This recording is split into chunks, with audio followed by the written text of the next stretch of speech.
Hi everyone, this lesson is about fitness components. The learning objective is I will learn to define fitness components and provide sporting examples for each. These are the different fitness components: agility, balance, cardiovascular endurance, coordination, flexibility, reaction time, and speed. Then there are 4 types of strength: dynamic strength, which you may know as muscular endurance, explosive strength, which you may know as power, maximal strength, and static strength.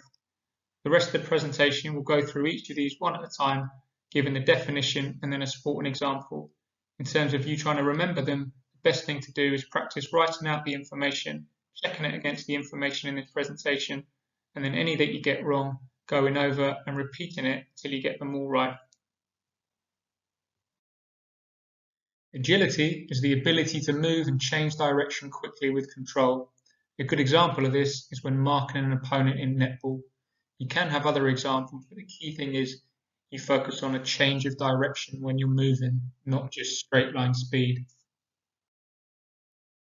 Balance is maintaining the center of mass over a base of support. A good example of this is when performing a handstand in gymnastics. Cardiovascular endurance, the ability of the heart and lungs to supply oxygen to the working muscles. A good example of this is when running at the end of the marathon. You can have other examples, but the key thing is that you focus at the end of an event or the end of a race. Coordination is the ability to use 2 or more parts of the body together with control. A good example of this is when moving the arms and legs to serve a ball in tennis. Flexibility is the range of movement possible at a joint. A good example of this is when stretching out wide to catch a ball in cricket. Again, there are lots of different examples that you could use, but I would encourage you to focus on things like stretching or reaching out when you're giving these examples. Reaction time is the time taken to respond to a stimulus. A good example of this is when returning a smash in tennis.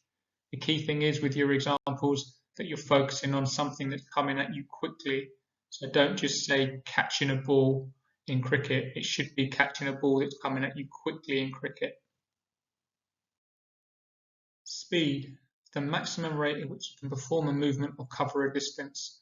A good example of this is when moving the legs quickly in the 100 meters. There are other examples such as moving the arms quickly when you're swimming or moving the hands quickly when you're punching in boxing. The key thing is it's not just running examples. You can give other examples as well, as long as you specify the part of the body that's moving quickly. Dynamic strength, otherwise known as muscular endurance, is the ability of muscle or muscles to repeat contractions without fatigue.